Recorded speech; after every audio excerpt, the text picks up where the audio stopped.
மத்தேயு 25ஆம் அதிகாரம் 10, 11, 12 வசனங்கள். அப்படியே அவர்கள் வாங்க போனபோது மணவாளன் வந்துவிட்டார். ஆயத்தமாயிருந்தவர்கள் அவரோட கூட கல்யாண வீட்டுக்குள் பிரவேசித்தார்கள். கதவும் அடைக்கப்பட்டது. பின்பு மற்ற கன்னிகைகளும் வந்து, ஆண்டவரே, ஆண்டவரே, எங்களுக்கு திறக்க வேண்டும் என்றார்கள். அதற்கு அவர், உங்களை அறியேன் என்று மெய்யாகவே உங்களுக்கு சொல்லுகிறேன் என்றார். இந்த 10 கன்னிகைகள் ஓமானத்துல சில விஷயங்கள் கொஞ்சம் விசித்திரமாக இருக்கிறது. ஒன்று, கதவு அடைக்கப்படுவது. கல்யாண வீட்டு கதவு பெரும்பாலும் பூட்டப்படாது. ஒரு வீடு, அந்த காலத்துல மண்டபம் கிடையாது, ஒரு வீடுதான், அவங்கவுங்க வீடுதான் கல்யாண வீடு. ஒருவேளை முன்னால பந்தல் போடுவது போல அந்த மாதிரி காரியங்கள் இருந்திருக்கலாம். ஆனாலும் கூட பூட்ட மாட்டார்கள். கல்யாண வீட்டு அறைகளை பூட்டுவார்கள். பணம், நகை போன்ற பொருட்கள் இருக்கிற அறையை பூட்டுவார்களை தவிர கல்யாண வீட்டை பூட்ட மாட்டாங்க. ஏன்னா யாராவது வந்துகிட்டே இருப்பாங்க, முன்னால ஆட்கள் இருப்பாங்க, படுத்திருப்பாங்க. இங்கே ஒரு விசித்திரமான ஒரு விஷயம், கல்யாண வீடு அதனுடைய கதவு பூட்டப்பட்டது. அது ஒரு விசித்திரமான விஷயம். 2வது விஷயம், இந்த 5 கன்னிகைகள், புத்தி இல்லாத கன்னிகைகள், ஆயத்தமாயிராத கன்னிகைகள், எண்ணெய் தீர்ந்து விட்டதுனால கடையில போய் எண்ணெய் வாங்கிட்டு வந்து அவர்கள் கதவை தட்டுறாங்க. கதவை தட்டும்போது என்ன சொல்றாங்க? ஆண்டவரே, ஆண்டவரே என்று சொல்கிறார்கள். யூத கலாச்சாரத்தின்படி மணமகன் வரும்போது மணமகளுடைய தோழிகள் மணமகனை எதிர்கொண்டு போய் வரவேற்பார்கள். ஆடி பாடி வரவேற்க வேண்டும். இரவு நேரமாக இருந்ததனாலே விளக்குகளை அவர்கள் வைத்திருந்தார்கள். மனைவி அல்லது மணவாட்டியினுடைய தோழிகள், தன்னுடைய மனைவியினுடைய தோழிகள், மனைவி கணவனை ஆண்டவனே என்று அழைப்பதில் ஆச்சரியமில்லை. ஏன்னா சாராள் ஆபிரகாமை ஆண்டவனே என்று அழைத்ததாக 1 பேதுருவிலே நம்ம வாசிக்கிறோம். ஆனா மணமகளுடைய தோழிகள் மணவாளனே ஆண்டவரே, ஆண்டவரேன்னு ஏன் அழைத்தார்கள்? அப்படி அழைத்தது விசித்திரமாக இருக்கிறது. இன்னொரு விசித்திரம் 3வதா, அதற்கு அவர், உங்களை அறியேன் என்று மெய்யாகவே உங்களுக்கு சொல்லுகிறேன் என்றார்.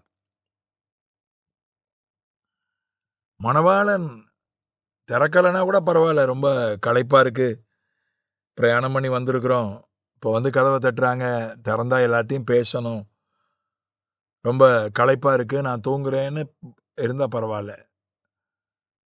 நான் தூங்க போறேன், ரொம்ப களைப்பா இருக்கு, தயவுசெய்து காலையில பார்க்கலான்னு பதில் சொல்லியிருக்கலாம். அதுதான் இயல்பான பதில். ஆனால் அந்த மணவாளன் என்ன சொன்னார்? உங்களை அறியேன், உங்களை எனக்கு யாருன்னே தெரியாது என்று. ஒரு விதத்தில் அது உண்மைதான். ஏன்னா மணவாளன் மணவாட்டியினுடைய தோழிகளை சந்தித்திருக்க, அறிந்திருக்க வாய்ப்பில்லை. நேரில் வந்து ஆடி பாடி இருந்தார்கள் என்றால், ஓஹோ, மணவாட்டியினுடைய தோழிகள் ஆடி பாடுகிறார்கள் என்று தெரிந்திருக்கும். கதவு பூட்டியாச்சு. கதவுக்கு அந்த பக்கம் இருந்து நாங்க பொண்ணுடைய தோழிகள் வந்திருக்கோம்னு சொன்னா மணவாளன் அறிந்திருக்க வாய்ப்பில்லை. ஒரு விதத்தில் அது உண்மைதான். ஒரு விதத்தில் அது கொஞ்சம் ரொம்ப ஒரு கடினமான பதிலாக தெரிந்தாலும் கூட, உங்களை எனக்கு தெரியாதுன்னு. மணவாளன் அல்லது ஆண்டவர் உங்களை அறியேன் என்று சொல்வது இன்னொரு சந்தர்ப்பத்தில் நம்ம வாசிக்கிறோம். உம்முடைய நாமத்தினாலே தீர்க்க தரிசனம் சொன்னோம் அல்லவா, உம்முடைய நாமத்தினாலே பிசாசு துரத்தினோம் அல்லவா, உம்முடைய நாமத்தினாலே அற்புதங்களை செய்தோம் அல்லவா என்று அந்த நாளிலே வந்து சொல்வார்கள். ஆண்டவர், நான் உங்களை ஒரு காலம் அறியேன் என்று சொல்வார். அக்கிரம செய்கைக்காரரே அகன்று போங்கள், உங்களை ஒரு காலம் அறியேன் என்று சொல்வார். நீங்கள் பிதாவினுடைய சித்தப்படி செய்யவில்லை, என்னை கர்த்தாவே கர்த்தாவே என்று கூப்பிட்டீர்கள், என்னுடைய நாமத்தை பயன்படுத்தினீர்கள், என்னுடைய நாமத்தினாலே சில நாமத்தின் நிமித்தம் நாமத்தில் இருக்கிற வல்லமை சில விஷயங்களிலே வெளிப்பட்டது. தீர்க்க தரிசனமாக, அற்புதமாக, விடுதலையாக அது வெளிப்பட்டது. நாமத்திலே உள்ள வல்லமை. நாமத்தை நீங்கள் பயன்படுத்தினீர்கள். ஆனால் என்னுடைய சித்தத்தை நீங்கள் செய்யவில்லை. உங்களை நான் அறியேன், உங்களுக்கும் எனக்கும் உறவு இருந்ததில்லை அப்படின்னு சொல்லுவார் என்று நம்ம மத்தேயுனுடைய ஆரம்ப அதிகாரங்களிலே வாசிக்கிறோம். அதை குறித்தும் தியானித்திருக்கிறோம் ஏற்கனவே.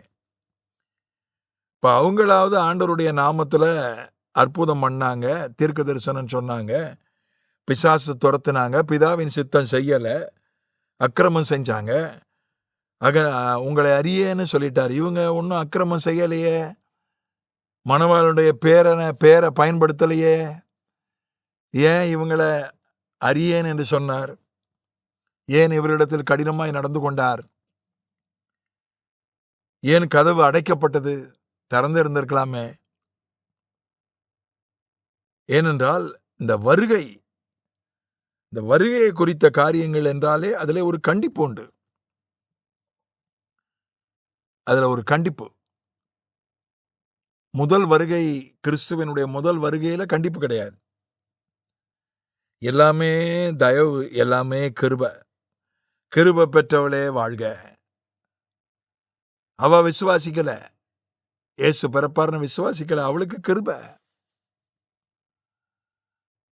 யோவான் ஸ்நானகனுடைய அப்பா விசுவாசிக்கல, வாய் பேச முடியாம போயிடுச்சு 9 மாசம்.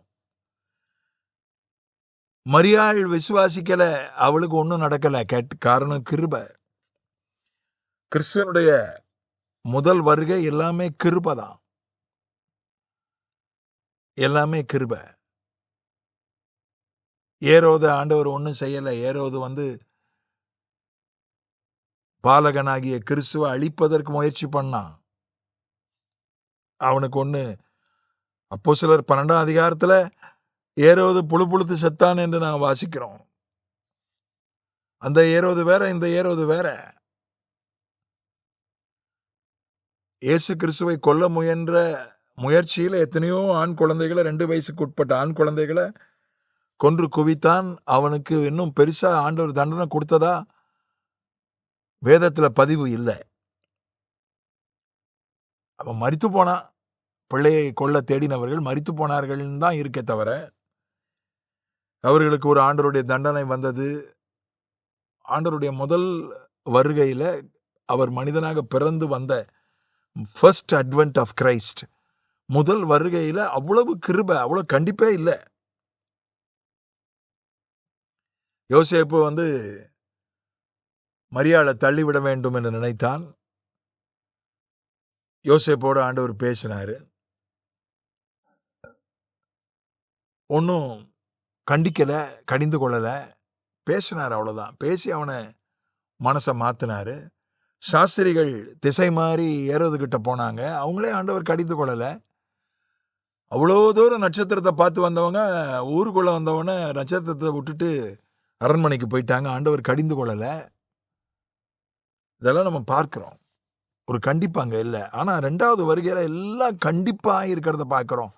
கதவு மூடப்பட்டது. உங்களை தெரியாதுன்னு சொல்லிட்டாரு. இப்போ இருக்கக்கூடிய அந்த ஹைப்பர் கிரேஸ் என்று சொல்லக்கூடிய உபதேசத்துல ஒரு பிரச்சனை என்னன்னா, அவர் யாரையும் நரகத்துல போட மாட்டாரு. நரகமே கிடையாதுன்னு ஒரு கூட்டத்தார், அதுல ஒரு கூட்டத்தார் நரகமே கிடையாதுன்றாங்க. அன்புள்ள ஆண்டவர் எப்படி நரகத்துல போடுவாரு? அவர் அன்புள்ளவராச்சே, மன்னிக்கிறவராச்சே, எப்படி நித்திய அக்கினி? அது நித்திய அக்கினி கிடையாது. சிலர் சொல்றாங்க நரகத்துல போடுவாரு, அவ்வளவுதான், அதோட எரிஞ்சு போயிடுவாங்க. சதா காலங்களிலெல்லாம் பாதிக்கப்பட மாட்டாங்க. அது அவியாத அக்கினிலாம் கிடையாது, அப்படி சிலர் சொல்றாங்க. அதிலே பல பிரிவுகள் இருக்கு உபதேசத்திலே. ஆனா பாருங்க, இவங்க ஆண்டவருடைய பேர்ல தீர்க்க தரிசனமோ அற்புதமோ பிசாசு துரத்தலோ செஞ்சவங்க கிடையாது, அக்கிரமம் பண்ணவங்க கிடையாது. ஆயத்தமா இருக்கல, அவ்வளவுதான். அவங்களுக்கு கதவு பூட்டப்பட்டது. உங்களை அறியேன்னு சொல்லிட்டாரு, ஆண்டவரேன்னு வேற கூப்பிடுறாங்க. ஒரு பெரிய கண்டிப்பை நாம் பார்க்கிறோம். 2வது வருகையில அது சம்பந்தமான விஷயங்கள்ல ஒரு கண்டிப்பை பார்க்கிறோம். ஆகவே ஆண்டவர் 2வது வருகையில எப்படி வேணா இருக்கலாம், ஒரு மனது உருகிருவாரு, கிருபையா இருப்பாருன்னு நம்ம ஏமாந்துடக்கூடாது. அவர் கண்டிப்பாக இருப்பார். நாம் விழிப்போடு இருப்போம், ஆயத்தமாவோம். ஆமென்.